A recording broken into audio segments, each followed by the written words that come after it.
Welcome back mga soy! Yan, magluluto tayo ngayon ng munggo ito. 1/2 cup lang yan mga soy. Yan. Yan. Banlawan lang muna natin.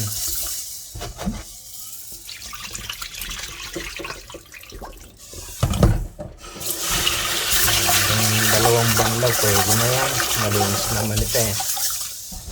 Yan. Tapon natin yung tubig. Yan na natin ng tubig. Yan itong sa akin mga 700 ml siguro yan mga soy. Yan, pakuluan lang natin yan mga soy. Checkin na natin mga soy. Ayan, mukhang luto na siya.